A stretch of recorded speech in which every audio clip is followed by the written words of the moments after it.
2022 से राज्यसभा में नेता प्रतिपक्ष की जिम्मेदारी संभाली। जल्दी ही इस सदन से मेरा पहला कार्यकाल पूरा होने जा रहा है, लेकिन राज्यसभा में विद्वान सांसद साथियों के साथ मैंने जो अनुभव हासिल किया है वो सबसे अलग और सबसे महत्वपूर्ण है। यहाँ जो बातें बोली जाती है ये हमको सीखने लायक है, क्योंकि मैं कम से कम 39 साल असेंबली में था और उसके बाद में यहाँ भी अब 20 साल होने आया। मोर और लेस मेरा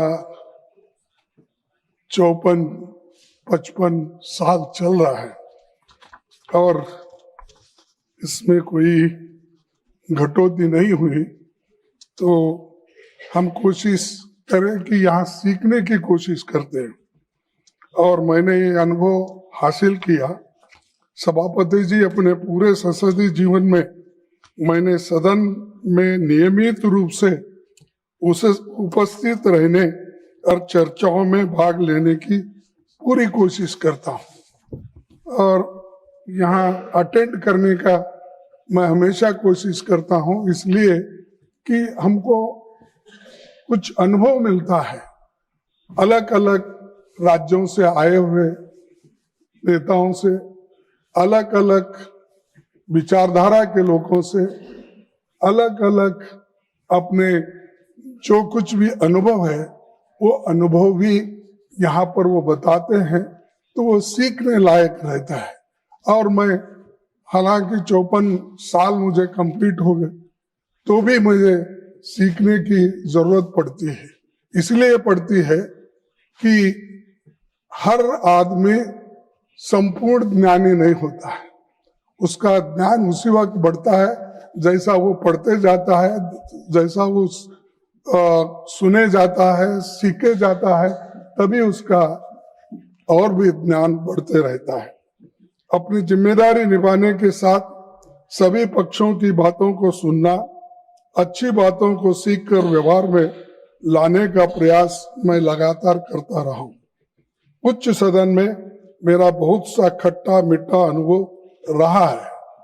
मैं इस मत का हूँ कि इस सदन को और अधिक सार्थक बनाने के लिए बहुत कुछ नए प्रयासों की जरूरत है, ताकि उच्च सदन समाज को और देश को बेहतर संदेश दे सकते हैं, मार्गदर्शन कर सकते हैं।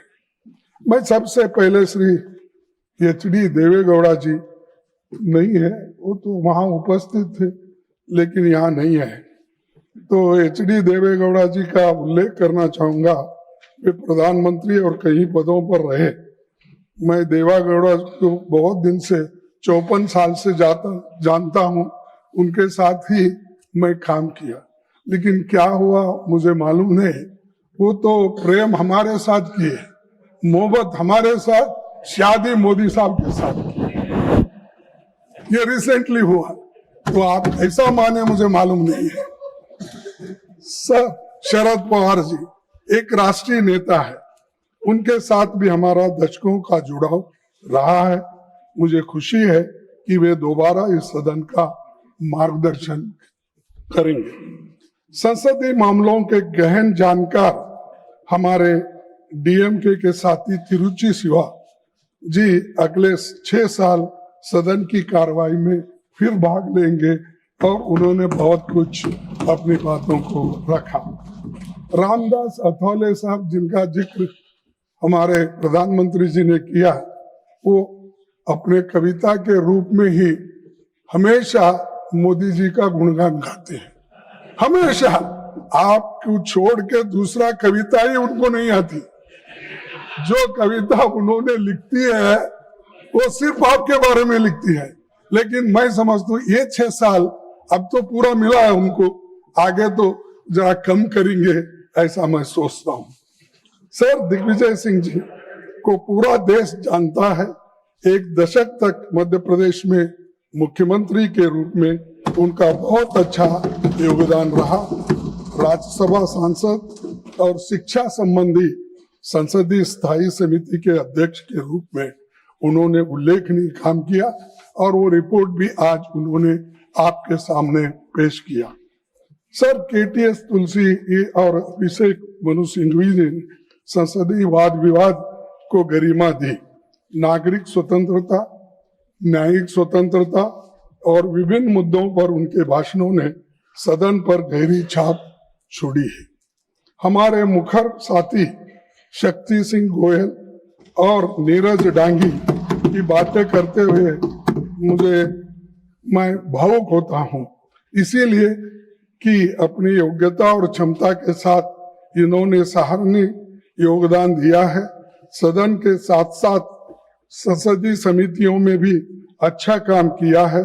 विभिन्न विधेयकों पर चर्चा और ज्वलंत विषयों पर पूरी तैयारी के साथ अपनी बातें रखी और लोगों को सोचने पर मजबूर किया।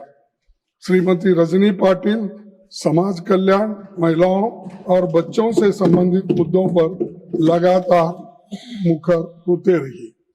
मुझे भरोसा है कि श्रीमती फूलो देवी नेतम कमजोर तबकों की बातों को सदन में आगे भी मजबूती के साथ रखेगी और उनको 6 साल का मौका और मिला है। श्रीमती फौजिया खान और श्रीमती प्रियंका चतुर्वेदी के योगदान को ये सदन याद रखेगा, क्योंकि वो हमेशा हर सब्जेक्ट पे खुद इन्वॉल्व होकर वो अटेंड करके अपनी विचार को आपके सामने, सदन के सामने रखते थे। उसी ढंग से साकेत गोखले, वो भी एक विद्वान है, युवा है, उसने भी बहुत कुछ अपना कंट्रीब्यूशन किया है। राज्यसभा के उपसभापति जी हरिवंश जी शालीन और शिष्ट व्यवहार वाले नेता है। मैं उन्हें शुभकामनाएं देता हूं और जिनकी तारीफ आज मोदी साहब ने पहली बार किए होंगे, मुझे मालूम है, तो उनका भी पीरियड खत्म हुआ, लेकिन वो हमेशा जो काम देते हैं वो काम इस सदन में करते रहते थे और आगे भी जिनको वो काम मिलेगा वो करते रहेंगे। बहुत सभ्य व्यवहार और सभ्यता से काम करने वाले एक हमको सभापति मिले, उपसभापति मिले। सर, अच्छा कानून बनता है तो उसमें सत्ता पक्ष ही नहीं, विपक्ष के सांसदों का भी बराबर की भूमिका होती है। संसदीय समितियों में उनका महत्वपूर्ण भूमिका होती है और हमेशा कोऑपरेशन से हम एक दूसरे को मदद कर सकते हैं, ना कि हेट्रेड से। तो इसलिए मैं इस वक्त इसलिए कहना चाहता हूं, हम जितना मिलके काम करेंगे उतना अच्छा है, और कितना हम एक दूसरे को दूरी रखेंगे तो उतना ही मिसअंडरस्टैंडिंग, सस्पिशन, ये सब हो जाएगा। तो इसीलिए मैं आने वाले दिनों में इस पर सभी लोग गंभीरता से सोचकर एक होकर काम करेंगे। मुझे लगता है कि इन भूमिकाओं में किसी तरह का अवरोध संसदीय संस्था को कमजोर करेगा। इस नाते मैं आपसे अनुरोध करूंगा कि इन सवालों पर आप गौर करें। इसीलिए मैं कहना चाहूंगा कि हाउस की सिटिंग्स और बढ़े और जनता के मुद्दों पर गंभीर चर्चा हो।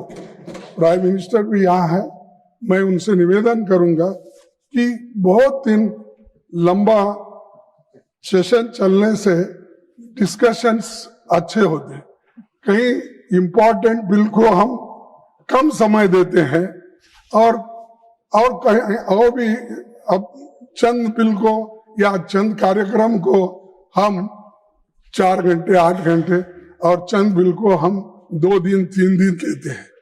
तो ऐसा नहीं होना चाहिए। आप सबको मौका दो, 2-4 दिन ज्यादा एक्सटेंड करे तो परवाह नहीं, लेकिन लोगों को उसके बारे में मालूमात होनी ये है। और ये काम हमारे प्रधानमंत्री जी करेंगे।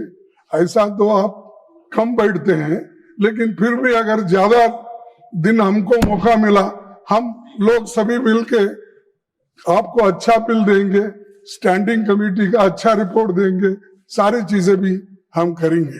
तो ये मैं आपसे चाहता हूं कि पार्लियामेंट को ज्यादा दिन देने का मौका प्राइम मिनिस्टर हमको देंगे। गरीबों, कमजोर तबकों को, किसानों और मजदूरों के हित के मुद्दों पर ज्यादा बात हो सके।